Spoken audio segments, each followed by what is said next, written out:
사실 2008년도에도요. 그런 것 때문에 문제가 생겨서 와장창 다 망가진 겁니다. 왜 이런 일이 벌어졌냐? 신중치 못해서. 그리고 특히 참정권이나 선거권을 규정을 만드는 데 있어서 사람의 권리를 행사하도록 보장하도록 그걸 접근해야 되는데 율법적인 마인드를 가지고 계속 안 되는 방향으로 했어요.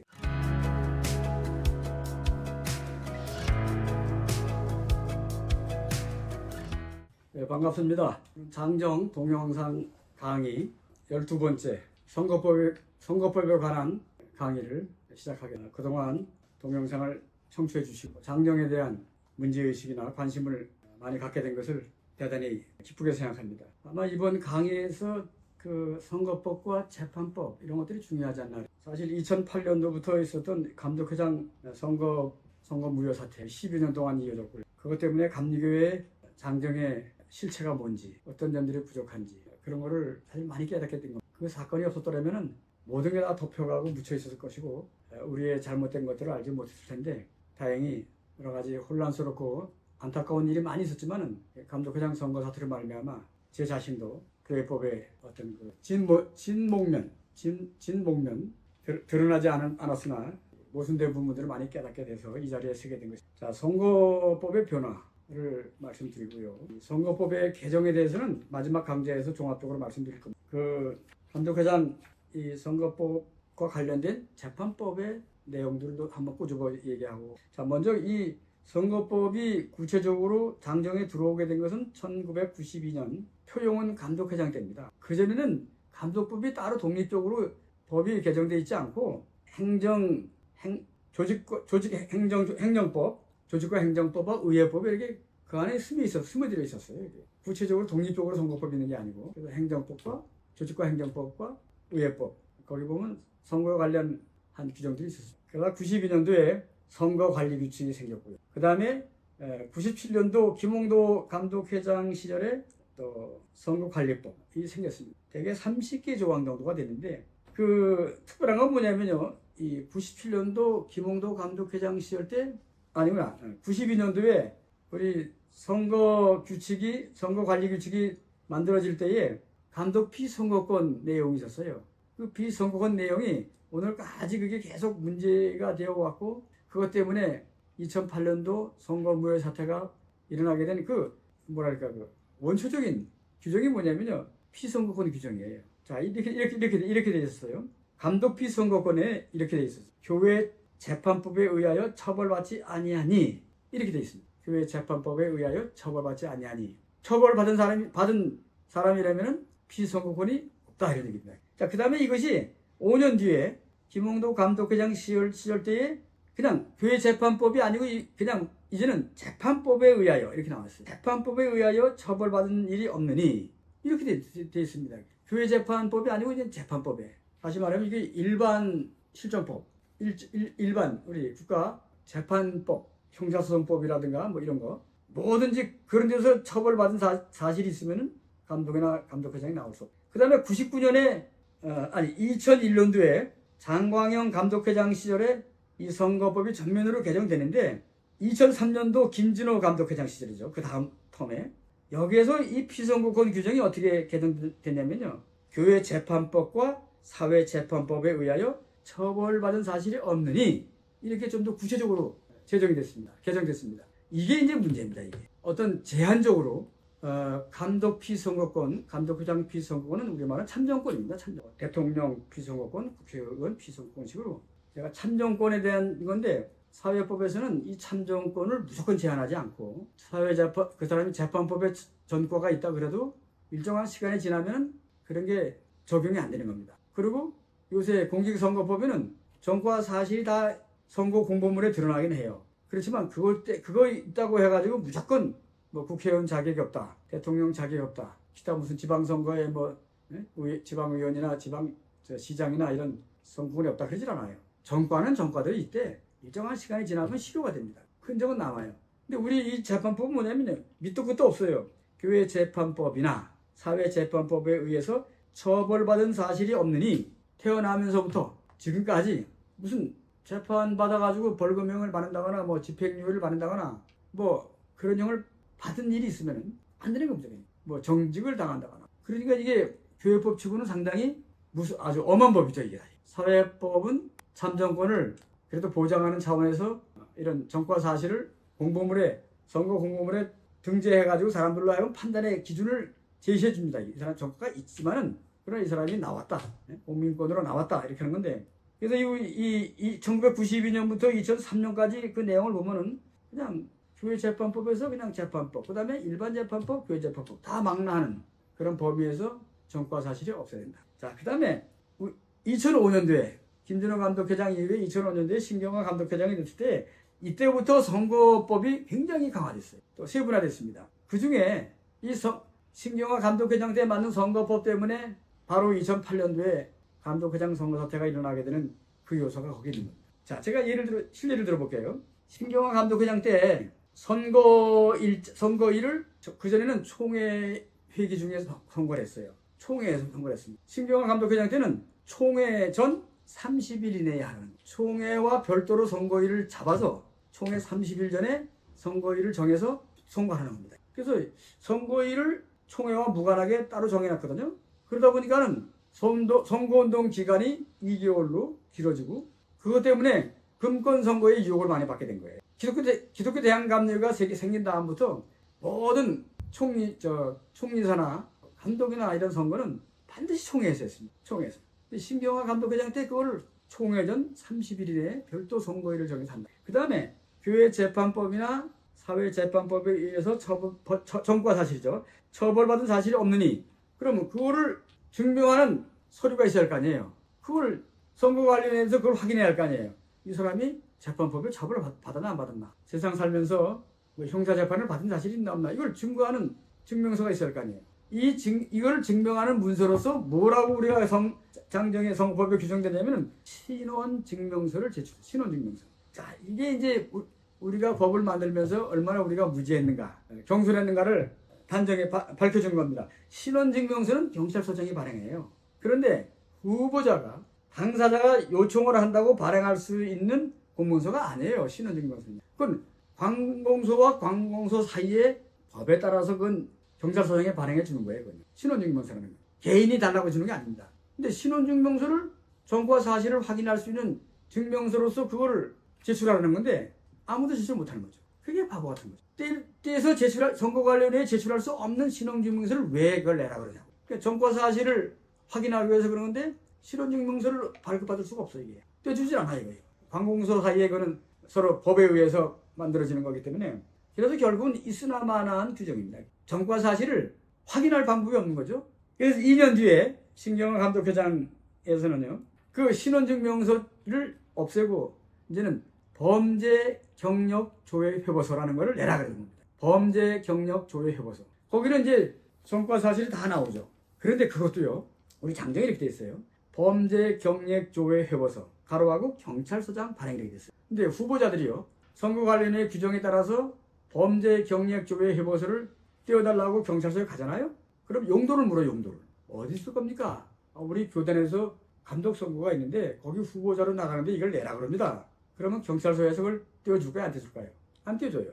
그런 용도로 쓰지 못하게 돼 있어요. 범죄 경력 조회 회보서는 이게 수사 기록이에요. 법에 의해서만 발행하게 돼 있어요. 본인이 내 자신의 정과가 있나 하면 내가 확인하려고 그런다. 그럼 본인에겐 떼어줘요. 근데 이거를 이 사람이 거짓말을 떼어가지고 어디다 무슨 취업을 한다든가 무슨 이민을 갔다든가 무슨 하여튼 내라 그러니까 그런 식으로 변칙적으로 내 자신의 정과를 확인하려고 한다고 뛴 다음에 이걸 다 내쓰잖아요. 그럼 어마어마한 처벌, 2천만 원 이하의 벌금이나 2년 이하의 징역을 받게 돼 있어요. 그것만이 아니고 법에 규정되지 않은 방법으로 용도로 쓰겠다고 써야 되니까는 그걸 발급받아 와라. 이렇게 상대방에게 받아와라. 너 우리가 널 취직을 하는데 우리가 필요하다.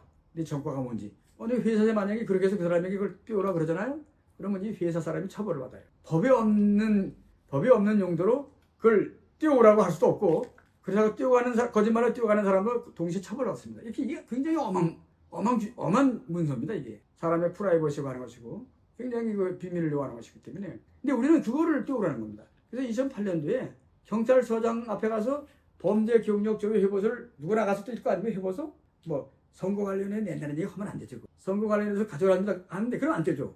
거짓말로 그냥 제가 좀 알아보려고 하니까 주세요. 그럼 줘. 주긴 주는데 어떤 내용을 주느냐. 실효된 것은 나타나지가 않아요. 실효된 것은 뭐냐면 어떤 범죄든지 살인죄 혹은 무슨 뭐 강도죄 무슨 저 강간죄 이 범죄 종류에 따라서 그 실효기간이 다 달라. 강도 같은 거 살인은 뭐 10년 뭐 이런 식으로 10년이 지나면은 그게 사라져버려요. 그 이후에 일어난 전과만 나타나는 거예요. 그러니까 이게 젊은 시절에 사춘기 때에 무슨 큰 만약에 강도 사건이 있었다 아니면 살인 사건이 있었다 그러면 그거는 10년 지나면은 경찰서 이 범죄 경력 조회 해버서에서 그게 나타나지 않아요. 그 실효 기간이 지나면은. 근데 만약에 특별히 실효된 것 포함, 실효된 전과 포함 이렇게 요구하면은 그거 실효된 것도 다 나타나요. 근데 우리 선거법에는 그냥 경찰서장 발행 이렇게 돼 있어요. 실효됐다고 그런 기준이 없었어요.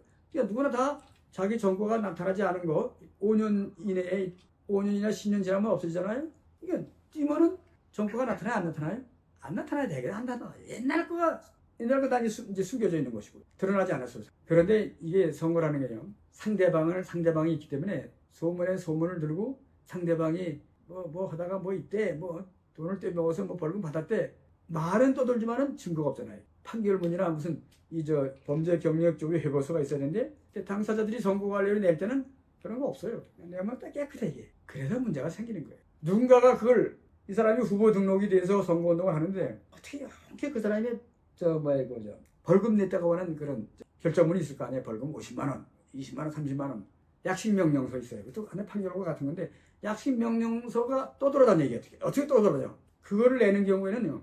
후보 등록 서류에는 범죄 경력 조회 해보서가 없는 걸로 나타나.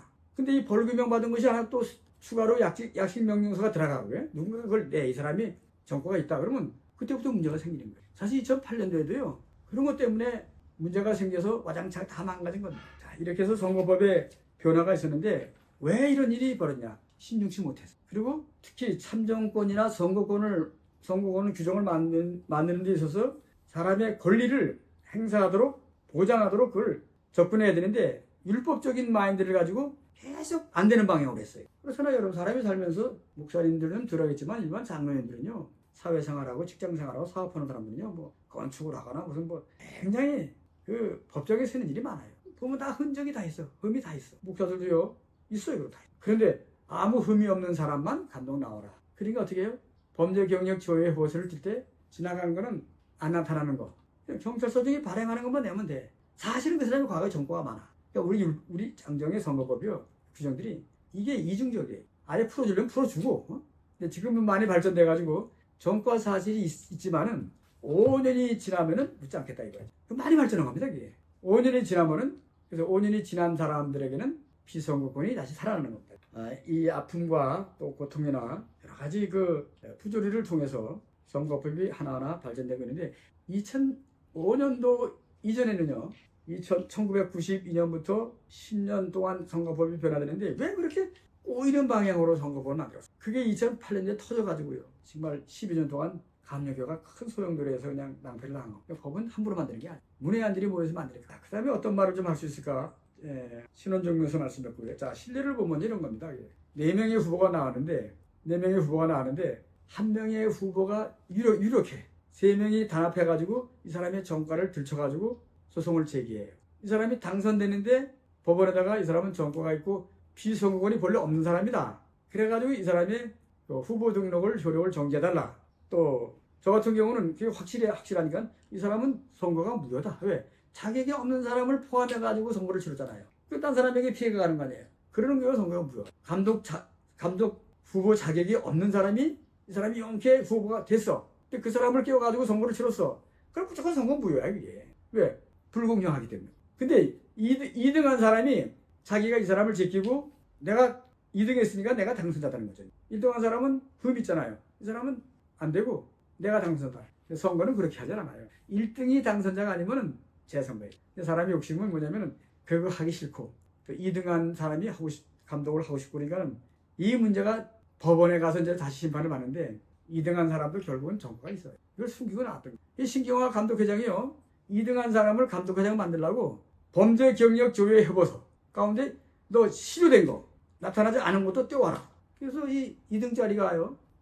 경찰서 가서 나 범죄 경력 조회해보는데 실효된 게 포함된 거, 뭐 10년 지나면 없어지는 범죄가 있잖아요. 그러나 그 흔적이 남아요. 실효된 걸 포함해서 떼달라니까 떼어준 거예요. 감독회장을 갖다 냈어요. 왜? 하죠 그러니까. 그런데 거기에 두 가지 정보가 있었어요. 후보 등록할 때는 나타나지 않은 거예요. 몰랐던 거예요. 그런데 얼마나 이 감리교가 이중적이냐면요. 신경화 감독회장이 2등짜리를 감독회장 세우려고요. 두 가지 정과 가운데 하나는 치명적이야 이게. 하나는 좀 여지를 좀 봐줄 수 있는 그런 요소가 있는 거예요 이게. 결국은 둘 중에 하나는 더 숨겨버리고 하나만 정과 사실을 공개한 겁니다. 근데 요거는 뭐냐면 운전에 관한 거예요. 운전에 관한 거. 그래서 교회 일을 하다가 교회 일 때문에 공식적으로 운전하다가 사고 나서 벌금형 받잖아요. 그런 거는 좀 눈 감아줄 수 있게. 그래서 그것만 고백하고 나머지 숨겨버렸어요. 나중에 결국은 드러난 것도 이게 뭐 사실 병역법 위반인데 그러나 어쨌든 간에 이것도 벌금은 벌금이에요. 사실 1등한 사람이나 2등한 사람이나 똑같이 다 애초부터 후보 자격이 없어 뭐라고 볼 수 있는 그런 식으로 기만적으로 이중적으로 해가지고 2등짜리를 감독회장 만들려고 했는데 중간에 이제 제가 끼어드는 겁니다. 둘 다 아니다 이거예요. 결국 법대로 둘 다 아니까 둘 다가 아닙니다. 그러니까 얼마나 우리가 만든 선거법 때문에 이렇게 소용돌이가 일어났냐 반성할 점이죠. 왜 사람의 권리를 지나치게 제한하냐. 율법적인 규정 때문에 그런 거예요. 정과는 정과대로 하고 참정권은 참정권대로 하고 그 사람이 흠이 있으면은 이런 흠이 있다고 얘기해서 선거권자들에게 판단을 받으면 되는 거예요. 지금 공직선거법이 그렇게 합니다. 정과가 있다고 해서 뭐 대통령 후보 자격 박탈당하고 그러잖아요. 국회의원 선거 안 나오면. 자, 그 다음에 선거 방법에 대해서 한번 좀 거론하겠습니다. 아까 말씀드린 것처럼 그 신경화 감독회장이 총회 31년 선거일을 별도로 정하는 그런 규정이 나오기 전에는 어디서 선거를 했다고요? 총회에서. 그 다음에 이 총회, 근데 옛날에는요, 총회 숫자가 뭐 100명도 안 될 때가 많았어요. 이게 이제 장광영 감독회장 때 3,000명. 그 다음에 그 이후에 뭐 5,000명, 7,000명이 늘어나기 시작하는데 투표자가 많지 않을 때, 선거권자가 많지 않을 때 보면 3분의 2 이상이 돼야 당선됐습니다. 지금 저 천주교에서 추기경 교황을 뽑거나 또 추기경을 뽑거나 그러면 이게 3분의 2야. 그래서 우리가 알잖아요. 그래 교황을 뽑으려 보면은 전 세계가 주목하잖아요. 그래서 연기가 나면은 뽑히던 거죠. 8번 정도 합니다. 하여튼 뭐 한 달도 하고 그런답니다. 3분의 2가 안 나오면 계속 하는 거예요. 기도하고. 사람의 마음이라고 또 하나님이 역사하는 겁니다. 3분의 2가 모아지면은 교황이 탄생. 우리도 이제 그런 식이죠. 3분의 2가 돼야 감독이 되는데 110번씩 투표. 4, 50번은 뭐 그냥 하고. 그러니까 그때는 이 총회원들이 많지가 않았으니까요. 100명 미만이니까는 그죠 뭐 간단해. 근데 이게 3,000명, 5,000명, 7,000명, 만 명 돼보세요. 그 하루에 그 선거 투표하는 것도요. 그게 밥 먹고 묵어가면서 해야 되는데 그래서 이 3분의 2로 당선자를 하다가 과반수로 하다가 지금은 종다수예요. 후보자가 많으면 한 표라도 많은 사람이 당선되는 겁니다. 지금은 지난번 총회에서 첫 번으로 그동안 많은 사람들이 주장했던 거죠. 이제는 정혜원 1년급부터 동수의 평신도들에게도 선거권을 주자. 그러다 보니까 10,000명이 훨씬 넘어 15,000명까지 육박하겠어. 저는 정혜원 11년급 이상 또 동수의 평신도 대표했는데 이게 1년급부터니까 굉장히 많아지는 겁니다. 왜 그렇게 했느냐? 금권 선거를 막기 위해서 그런 겁니다. 선거권자들이 많아지게 되면은 돈 쓰는 것도 겁이나 하고 쓰는 겁니다. 그래서 또 이제는 정의원 정도 되게 되면 감독을 뽑을 수 있는 권리, 감독회장을 뽑을 수 있는 기회를 줘야 되겠다. 왜? 감독이 정의원 목사니까. 그래서 나도 주장했고 많은 사람이 주장을 해서 지난번 입법회 때 그게 통과돼서 지난번 선거 때 처음으로 이게 시행됐습니다. 굉장히 파격적입니다. 아마 이게 계기가 돼가지고 금권 선거가 점점 줄어들지 않겠나 이렇게 보는 겁니다. 하여튼 그동안 선거법이 변화되긴 했는데 대개 보면 문제가 발생되면은 그걸 땜질하듯이 고쳤습니다. 근본적인 거를 고쳐나가는 게 아니고 땜질하고. 그래서 또 문제가 불거지고 있습니다. 자, 부끄러운 일은 뭐냐면요. 이 감독이나 감독회장이 유고되는 상황이 있고요. 또 고리가 되는 상황이 있어요. 또 선거가 법원에서 무효가 돼가지고 정말 고리가 되는 상황이 있습니다. 선거 무효가 확정돼가지고요. 그럴 때 되면은 갑자기 선거하기가 어렵잖아요. 재선거하기가. 그때는 직무대행을 세워요. 직무대행. 어디나 직무대행 제도가 민법에도 있고 다 그렇습니다. 직무대행을 세우는데 실제 선거가 무효가 돼가지고 이제 감독회장 지위가 딱 끝났어. 갑자기 끝나는 겁니다. 법원에서 직무집행정지 가처분. 직무집행을 가처분 결정이 내리면 그 즉시를 끝나는 거예요. 갑자기 날벼락이 떨어지는 거예요. 내가 뭐 감독했네, 감독회장했네 했는데 법원에서 이 가처분 결정은요 판결 날짜를 정해놓는 게 아니고 그냥 판사가 그냥 해요. 통지해버리고 마는 거예요. 받는 순간에 바로 그게 발효가 되는 겁니다. 그러니까 감독회장 하다가 즉시 타는 거예요. 이게. 그러면 공속이 되는 거 아니에요? 그러면 직무대행을 세워야죠. 우리 법에 보면은 실행부위원회에서 총회실행부위원회 혹은 연회실행부위원회에서 직무대행을 선출한다고 되어 있는데 문제는 뭐냐면요. 이 행정책임자가 직임이 정지됐어. 무효가 됐어. 그걸로 이제 그걸로 끝나는 거 아니야 이제? 그러면 끝나면은 연회실행부위원회를 누가 소집하죠? 또 총회실행부위원회를 누가 소집해요? 소집할 사람이 없는 거예요, 그게. 왜? 법으로 이 사람들이 무효가 됐으니까요. 그러니까는 총회실행부위원회에서 직무대행을 뽑는다는 규정은 있지만 실행부위원회를 소집할 사람이 없는 거예요. 그래서 결국 법원에다가 판사한테 소집권자를 요청하는 겁니다. 총회 소집권자를 법원에서 결정해 주시오. 그래서 법원에서 결정을 해줘. 그만큼 우리 법이 허술함. 이렇게 아픔과 낭패당한 일을 겪고 난 다음에 비로소 그런 규정들을 하나하나 만들어간 거죠. 얼마나 우리가 어리석은지 몰라. 이 감독회장 선거법을 제가 다루면서 악순환이 계속 되풀이됐는데 2008년도부터 12년까지, 그러니까 최근까지 이 감독회장 선거 사태가 계속 악순환이 됐어요. 되풀이됐어요. 이 교회에서 해결하고 교회 재판법이 있고 선거법이 있고 재판제도가 있잖아요. 다 기구가 있어. 근데 우리가 우리 안에서 문제를 우리가 법을 통해서 행정을 통해서 해결해야 되는데 그걸 못하는 거예요. 그래서 사회법에다가 호소하는 거죠. 그래서 이 2008년도부터 지금까지 사회법에서 이 선거 관련해서 일어난 재판이 한 65건 됩니다. 어마어마한. 교회 재판에서도 하긴 했지만 그렇게 많지는 않아요. 16건 됩니다. 감독회장 선거 사태, 감독 선거 사태도 많이 있었고, 사회법원에 가서 그 효력정지 가처분, 또 직무정지 가처분, 선거 무효, 그다음에 선거 중지 가처분 등등 별별 일이 많았어요. 사회법정의 힘을 빌어가지고 감리교 사태가 정상화되는 일을 만든. 왜? 우리 힘으로 할 수 없어. 우리가 그만큼 부족했어. 우리가 선교 100년을 얘기하고 130년을 얘기하잖아요. 근데 이런 부조리와 모순이 딱 닥치게 되면요, 그냥 우왕좌왕하는 겁니다. 이게. 나는 이 와중에 정말 혼자서 사회법정의 문을 두드린 사람입니다. 지난번에 말씀드렸지만은 그냥 그런 깨달음을 주셨고, 이게 왜 내가 속한 집안이, 내가 속한 교단이 왜 이 모양인가? 내 돈 들여서 내 열정을 가지고 사회법정의 문을 두드려가지고 하나하나 법원의 판결을 가지고 문제를 수습하고 오늘까지 이렇게 왔습니다.